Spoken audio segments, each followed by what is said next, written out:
श्रीमान वेंकटनाथार्य कवितार्के केसरी वेदांताचार्यवर्यो में सन्निधत्तां सदाकृति रामानुजदयापात्रं ज्ञानवैराग्यभूषणं श्रीमद्वेंकटनाथार्यं वन्दे वेदान्तदेशिकं लक्ष्मीनाथसमारम्भां नाथयामनमध्यमाम् अस्मदाचार्यपर्यन्तां वन्दे गुरुपरम्परां यो नित्यमच्युतपदाम्बुजयुग्मरुक्मव्यामोगतस्ततितराणतृणाय मेने अस्मद्गुरोर्भगवतोस्य दयैकसिन्धोः रामानुजस्य शरणौ शरणं प्रपद्ये श्रीवत्सचिन्नमिश्रेभ्यो नमभुक्तिमधीमहे यदुक्तयस्त्रयी कंठे यान्ति मंगलसूत्रतां श्रीपराशरभट्टार्यः श्रीरंगेशपुरोहितः श्रीवत्साङ्कसुतः श्रीमान् श्रेयसे मे अस्तु भूयसे श्रीपराशरभट्टरुடைய ஸ்ரீரங்கராஜஸ்தவம் உத்தரசதகம். இன்றைய தினம் நாம் சேவித்து அர்த்த அனுசந்தானம் பண்ண வேண்டிய ஸ்லோகம் 102வது ஸ்லோகம். ரொம்ப ஆச்சரியமான ஸ்லோகம். तव बरोहम अकारिषि धार्मिकैः शरणम् इत्यपि वाचम् उदैरिरम् इति ससाक्षिकयन् इदमध्यमां गुरुभरं तव रङ्गधुरन्धर. तव बरोहम अकारिषि धार्मिकैः शरणम् इति अपि वाचम् उदैरिरम् इति ससाक्षिकयन् इदम् अद्यमां குருபரம் தவ ரங்கதுரந்தர. ஸ்ரீரங்கநாதா, மிகவும் உன்னதமான திருக்கல்யாண குணங்கள் கொண்ட ஆச்சரியமான வைலட்சண்யமான எனது ஆச்சாரியர்களால் உனக்கு ஏற்றவனாக அடியேன் சமர்ப்பிக்கப்பட்டேன், ஆக்கப்பட்டேன், சரணம் புகுந்தேன் என்ற அடியேனின் வாய்விட்டு கூறினேன். இவற்றையே எனது கை முதலாக கொண்டு அடியேனை காப்பது என்பது உனது பொறுப்பு என்று செய்து கொள்ள வேண்டும் என்று தெரிவிக்கிறார் இந்த ஸ்லோகத்தில். அதாவது தவ பரோகம் தவ பரஹா அகம் அகாரிஷி தார்மிகைஹி சரணம் இதி அபி வாச்சம் உதைரினம் இதி சமாட்சிகயன் இதம் அத்யமாம் குருபரம் தவ ரங்கதுரந்தர. இதில் ரங்கதுரந்தரா, எல்லோரையும் பாதுகாப்பதாகிய பாரத்தை தாங்கி வரும் ஸ்ரீரங்கநாதனே. ஆராய்ந்து பார்ப்போமானால் தேவரீர் அடியேனை ஏற்றுக்கொள்வதற்கு என்னிடத்தில் காரணம் எதுவுமே இல்லாதிருந்த போதிலும் எல்லோரையும் பாதுகாப்பதாகிய பாரத்தை தாங்கி வரும் ஸ்ரீ ரங்கநாதனே, அகம் அடியேன் தார்மிகைகி தர்மத்தை அனுஷ்டிப்பதிலேயே நோக்கு உடையவரான இருந்த எம்பெருமானார் அடியேனுடைய பிதா கூரத்தாழ்வான் என்ற மகனீயர்களால் தவ தேவரீருடைய பரஹா பாரமாக அகாரிஷி கருதப்பட்டேன், செய்யப்பட்டேன், சமர்ப்பிக்கப்பட்டேன்.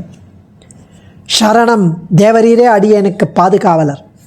இதி என்கிற வாச்சம் அப்பி சொல்லையும் உதைரிரம் அடியேன் சொன்னேன். இதி என்கிற இதம், இதி என்கிற இதம் இதை சசாட்சிகயன் பிரமாணமாக செய்து கொண்டு அத்ய இப்போது மாம் அடியேனை தவபரம் தேவரீருடைய பாரமாக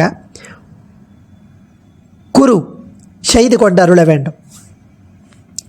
அதாவது சரணாகதியில் உக்தி நிஷ்டை, ஆச்சாரிய நிஷ்டை, பாகவத நிஷ்டை என்று பலபடி ஸ்ரீ பாஞ்சராத்திர ஆகமங்களில் காட்டினார்கள். இந்த ஸ்லோகத்தில் முதல் வரியில் ஆச்சாரிய நிஷ்டையையும் 2வது பாதத்தால் உக்தி நிஷ்டையையும் சுவாமி ஸ்ரீ பராசர பட்டர் அருளி செய்கிறார். அதாவது இந்த ஸ்வனிஷ்டை, உக்தி நிஷ்டை, ஆச்சாரிய நிஷ்டை, பாகவத நிஷ்டைன்னு நாலு வகைப்படும் பிரபத்தி சரணாகதி. ஸ்வனிஷ்டை அப்படின்னா பிரபத்தியோட பிரயோகம், பிரபத்தியாகிற அங்கியையும் அதன் அங்கங்களையும் தெளிவாய் அறிந்து தெரிந்து பிரபத்தி யோகத்தை புரிந்து தாமே எம்பெருமானிடம் சரணமடைதல் ஸ்வனிஷ்டை, தானே சரணமடைதல். உக்தி நிஷ்டை என்பது ஆனுகூல்ய சங்கல்பம் முதலிய அங்கங்களில் விசேஷ ஞானம் இல்லாத அதிகாரிகள் எம்பெருமானை தவிர வேறு பற்று இல்லாதவராய் நாம் பிரார்த்தித்தால் அவன் ரட்சிப்பான் என்ற நம்பிக்கையுடன் நின்று பூர்ண பிரபத்தியை வெளியிடுவதும் ஆச்சாரியனால் உபதேசிக்கப்பட்டதுமான வாக்கியத்தை ஆச்சாரியன் சொல்ல இவன் அதை திருப்பி சொல்லுவது, தம்மை காப்பதை அவன் பொறுப்பாக கொள்ள வேண்டும் என்று தெரிவித்தார். அவ்வளவு ஆச்சாரியன் அளவே இவாளுக்கு அந்த விசேஷ ஞானம் அந்த அங்கங்களில் இல்லாமல் இருந்தாலும் ஆச்சாரியன் சொல்வதை திருப்பி சொல்லுதனால் அப்படி சரணாகதி பண்ணுறான் ஆச்சாரியன் மூலமாக. முக்தி நிஷ்டை, ஆச்சாரிய நிஷ்டை, ரகசியார்த்தங்களை உபதேசித்த ஆச்சாரியன் எம்பெருமானிடம் தானே செய்யும் சரணாகதியில் அடங்கி இருத்தல். அதாவது ஆச்சாரிய நிஷ்டையானது தனது ஆச்சாரியர் தாம் உய்ய எம்பெருமானிடத்தில் சரணாகதி செய்யும்போது புத்திர பிரேஷ்ய ததா சிஷ்ய இத்தியேவம் ச நிவேதயேத்துன்னு சாண்டில்யர் ஸ்மிருதி என்று மகரிஷி காட்டியபடி நமது பிள்ளை, தமது பெண், தமது வேலையாள், தமது சீடர்கள் முதலானவர்கள் இதில் அடங்கினவர்கள். ஆச்சாரியன் சரணாகதி பண்ணுறார், இந்த சிஷ்யனுக்காக சரணாகதி பண்ணுறேன், இந்த வேலையாளுக்காக பண்ணுறேன், இந்த பெண்ணுக்காக பண்ணுறேன், இந்த பிள்ளைக்காக பண்ணுறேன், இந்த ஜந்துக்காக பண்ணுறேன், யாருக்கு வேணா, பிராணி, ஜந்து, குழந்தை, யாருக்கு வேணா பண்ணலாம் என்றபடி அவர்களுக்கும் சேர்த்து செய்வது அது ஆச்சாரிய நிஷ்டை. முக்தி நிஷ்டை இப்படி முக்தி நிஷ்டையை விட ஆச்சாரிய நிஷ்டை சிறந்தது என்பதை போன்று ஒரு மலையில் நின்று ஒரு மலையிலே தாவும் சிம்ம சரீரத்தில் ஜந்துக்களைப் போல ஸ்ரீ பாஷ்யக்காரர் சம்சார லங்கனம் பண்ண அவரோடு உண்டான சரீர சம்பந்தத்தினால் நாமும் உத்தீர்ணராவுதோம் என்று ஸ்ரீ முதலியாண்டான் அருளிய வாக்கியம். அதாவது ஒரு இந்த மலையிலேருந்து அந்த மலைக்கு சிங்கம் தாவும்போது அந்த சிங்கத்தோடு ஒட்டி இருக்கிற சின்ன புழுக்கள், இல்லை ஒரு எறும்பு, இல்லை உண்ணி, இதெல்லாம் கழுத்தில் இருக்கும், அதெல்லாம் அப்படியே சேர்ந்து தாவி விடும். அதுபோல் எம்பெருமானார் சம்சார லங்கனம் பண்ண எம்பெருமானார் சரணாகதி பண்ணதுனால அவரோடு உண்டான குடல் துவக்கிலே அவரோடு சரீர சம்பந்தத்தினாலும் சிஷ்ய கோட்டிகள் என்ற சம்பந்தத்தினாலும் நாமும் உத்தீர்ணராவுதோம், நாமும் ஜீவித்து விட்டோம், நம்மளும் தாண்டியாச்சு சம்சார சாகரத்தைன்னு ஸ்ரீ முதலியாண்டான் அருளிய வாக்கியத்தை அதிகாரி விபாக அதிகாரத்தில் சுவாமி தேசிகன் ரகசியத்திரயசாரத்தில் அருளி செய்ததை இங்கு அனுசந்திக்கணும். அதாவது ஸ்ரீ பாஷ்யக்காரர் ஒரு பங்குனி உத்திர நாளில் ஸ்ரீரங்க திவ்ய தம்பதிகளிடம் சரணாகதி அனுஷ்டித்தது அப்போது அவரது சிஷ்யர்களாயிருந்த மகனியர்களுக்குத்தான். அப்புறம் 1000 வருஷம் பிறந்தவர்களுக்கெல்லாம் அது அந்த சரணாகதி ஆனதாக ஆகாது. சரணாகதி ஒன்றே உபாயம், இது அனுஷ்டிப்பவருக்கு கட்டாயம் மோட்சம் உண்டு என்பது. அஸ்துதே தயைவ சர்வம் சம்பட்சதே என்ற ஸ்ரீசூக்திக்கு பொருள் அதுதான். இது ஆச்சாரிய முகேன கேட்டு தெளிய வேண்டும்னு ஸ்ரீவத் சங்காச்சார் தெரிவிக்கிறார். முக்தியா விபீஷண தனஞ்சய லட்சியாத்தே என்ற ஸ்லோகத்துக்கும் இதே பொருள். அதாவது கண் தெரியாதவரை கண் உள்ளவர் அழைத்து செல்கிறார், கால் செயல்படாதவரை படகில் உட்கார வைத்து ஓடக்காரர் அக்கறைக்கு அழைத்து செல்கிறார். கண் அப்படின்னா ஞானம்னு வச்சுக்கலாம். ஞானமே இல்லை, கண் இல்லை, ஞானமே இல்லை. கால்னா நடப்பதற்கு காலும் இல்லை, அனுஷ்டானம் இல்லை. ஆயினும் சின்ன குழந்தையை, அதாவது ஒரு ஞாச திலக்கம் 21வது ஸ்லோகத்தில் சுவாமி வேதாந்த தேசிகன் அந்தோ அனந்த கிரகண வச்சகோ யாதி ரங்கேஷயத்வத் பங்குர்நௌகா குஹர நிமிதோ நியதே நாவிகேன புங்க்தே போகான விதித நிருப சேவகஸ்யார்ப்பகாதிஹி त्वत्सम्प्राप्तौ प्रभवति तथा தேசிகோ மே தயாளுகு. திருவரங்கப் பெருமானே, உலகத்தில் வழியை காண இயலாத குருடன், கண்ணை உடைய ஒருவன் கையை பிடித்துன்னு அந்த குருடன் நடந்து போனான். அவன் he has got no way to find out the path. இன்னொருத்தர் அந்த குருடனை பிடிச்சிட்டு, கண் இருப்பவன் அந்த குருடனை பிடிச்சிட்டு அந்த பக்கம் கூட்டின்னு போகிறான். நடக்கவே முடியாத முடவன் ஆற்றை கடப்பதற்கு ஓடக்காரன் உதவியை நாட அவனை படகில் ஓடக்காரன் மெதுவாக ஏற்றி அழைத்து செல்கிறான். ஒரு அரசனது மாளிகையில் வேலைக்காரனாக இருக்கிற ஒருத்தன், அவன் சம்பாதிச்சு குழந்தைக்கு மனைவிக்கு கொண்டு போய் பொருள், பணம், மெட்டீரியல், சாப்பாடு எல்லாம் வாங்கித்தரான். ஆனால் அந்த குழந்தைக்கு தெரியாது, அது அரசனை நேரில் கண்டதில்லை, குழந்தையும் கண்டதில்லை, மனைவியும் பார்த்துருக்க மாட்டான். அவர்களுக்கு தங்களை காத்து கொள்ள சக்தியும் இல்லை. ஆனாலும் பணியாளனுக்கு அரசன் கொடுக்கும் போகங்களை அவனால் இவர்களும் பெறுகிறார்கள்.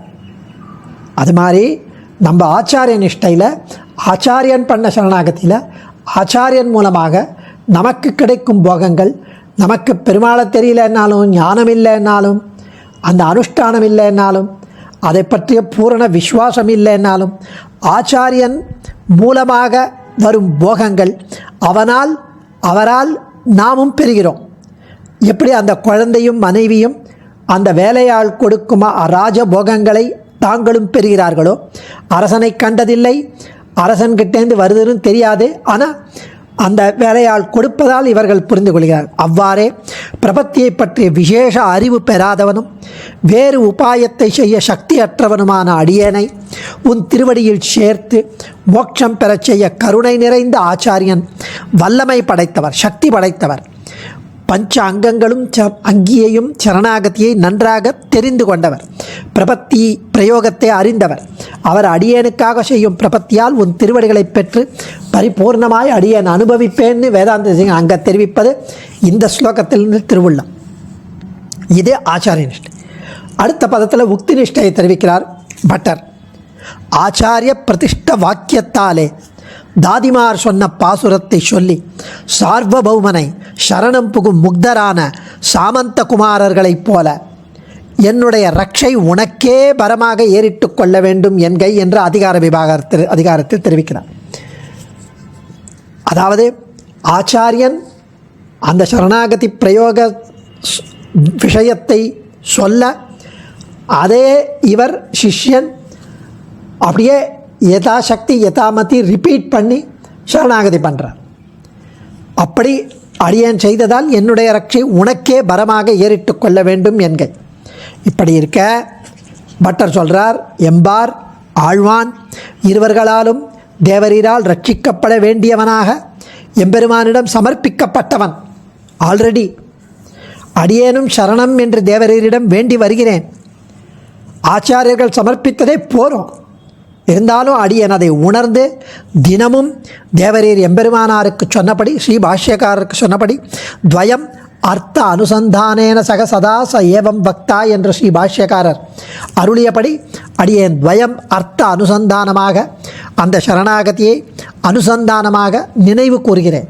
ஆகவே அரங்கநகரப்பா, அடியனை பாதுகாக்க வேண்டிய பாரத்தை தேவரீர் ஏற்க வேண்டும் என்கிறார் இங்கே சுவாமி. இதில் மிகுதி காட்டுகிற அபி சப்தத்தாலே வாச்சம் அப்பி அந்த சொல்லையும் கூறினேன், ஓரொன்றே அமையும் என்பது சூச்சிதமாகிற்று என்று ஆச்சாரியன் வேதாந்த தேசிகன் இதை விளக்குகிறார். அடியேன் தன்யோஸ்மி. கவிதார்க்கிக சிம்ஹாய கல்யாண குணசாலினே ஸ்ரீமதே வெங்கடேஷாய வேதாந்த குரவே நமக. ஆச்சாரியன் திருவடிகளே சரணம்.